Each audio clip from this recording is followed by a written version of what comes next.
Sebelum kitab ditulis, sebelum doa diucapkan, manusia lebih dulu membangun.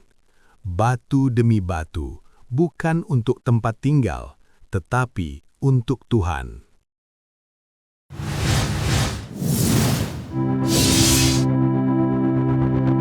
Setiap peradaban meninggalkan jejak, bukan hanya lewat tulisan, tetapi lewat bangunan.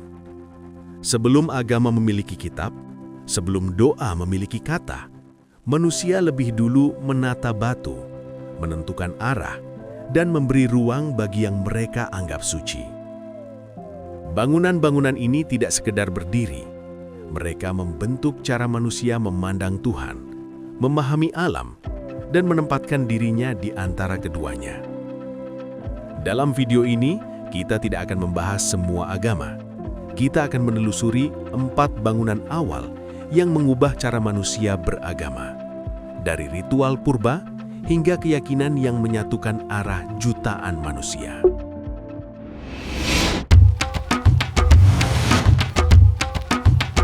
Göbekli Tepe dibangun pada masa ketika manusia belum mengenal pertanian, belum hidup menetap, dan belum membangun kota. Yang membangunnya adalah kelompok pemburu pengumpul, manusia-manusia yang hidup berpindah namun mampu bekerja bersama dalam skala besar. Pilar-pilar batu setinggi 5 meter dengan berat puluhan ton dipahat dan dipindahkan tanpa roda, tanpa logam, tanpa teknologi modern. Para arkeolog memperkirakan pembangunan Göbekli Tepe memakan waktu puluhan hingga ratusan tahun dikerjakan lintas generasi. Bangunan ini tidak dibuat untuk tempat tinggal. Tidak ada api dapur, tidak ada sisa rumah, tidak ada tanda kehidupan harian. Göbekli Tepe dibangun untuk ritual, untuk pertemuan suci, untuk sesuatu yang dianggap lebih besar dari kehidupan sehari-hari. Ia dibangun bukan untuk satu orang, melainkan untuk komunitas, dan mungkin untuk kekuatan yang mereka hormati, namun belum mereka beri nama. Disinilah kita melihat awal perubahan besar. Manusia berkumpul bukan karena kebutuhan ekonomi, tetapi karena kebutuhan spiritual.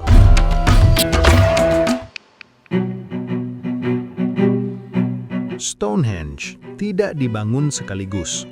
Ia melalui beberapa fase pembangunan selama lebih dari 1.500 tahun.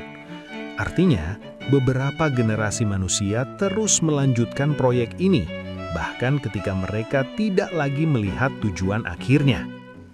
Yang membangunnya adalah masyarakat prasejarah Britania, petani awal yang hidup selaras dengan musim dan bergantung penuh pada alam. Stonehenge dibangun bukan untuk tempat tinggal, dan bukan pula sebagai benteng. Susunan batunya selaras dengan matahari terbit saat titik balik musim panas dan matahari terbenam saat musim dingin. Tujuan utamanya bukan sekedar estetika, melainkan penanda waktu suci. Stonehenge dibangun untuk membantu manusia memahami siklus, kelahiran, panen, kematian, dan kelahiran kembali.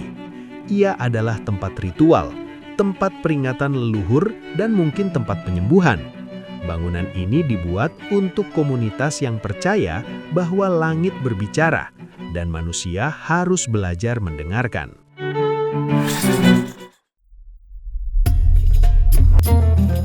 Ziggurat of Ur dibangun oleh Raja Ur-Nammu dan dilanjutkan oleh putranya, Shulgi.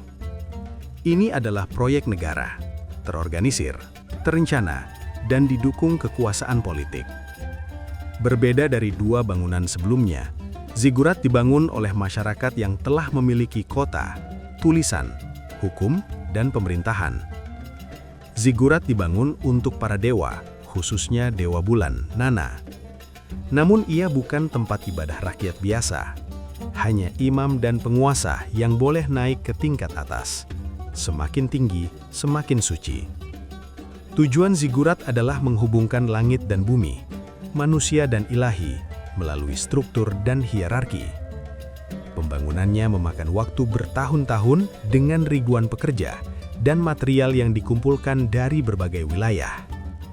Di sini, Agama tidak lagi hanya pengalaman batin, tetapi sistem sosial yang mengatur kekuasaan dan kehidupan kota.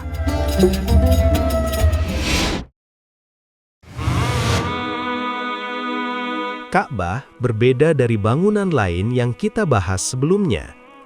Dalam tradisi Islam, Ka'bah kemungkinan pertama kali dibangun oleh para malaikat atau Nabi Adam alaihi salam, kemudian dibangun ulang oleh Nabi Ibrahim alaihi salam dan Nabi Ismail alaihi salam.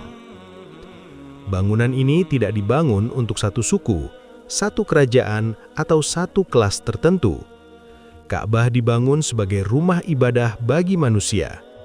Bukti ini tertulis di Quran Surah Ali Imran ayat 96, "Sesungguhnya rumah pertama yang dibangun untuk manusia adalah yang dibakah, yang diberkahi, dan menjadi petunjuk bagi seluruh alam."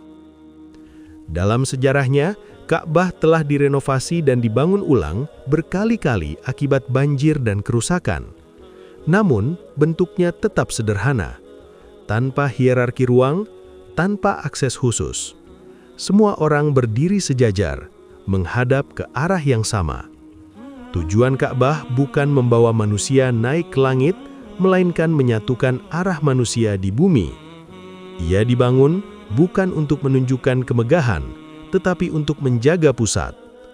Dalam perjalanan panjang manusia beragama, Ka'bah menandai satu hal penting, bahwa pencarian Tuhan tidak selalu berakhir pada struktur yang lebih tinggi, melainkan pada kesadaran yang lebih satu.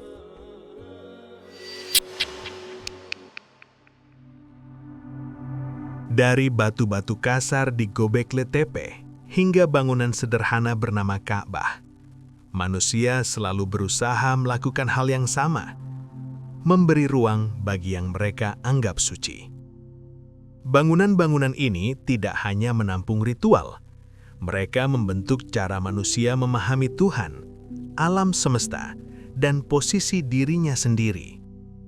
Ada yang memandang ke dalam, ada yang membaca langit, ada yang membangun tangga ke atas, dan ada yang memilih satu arah bersama.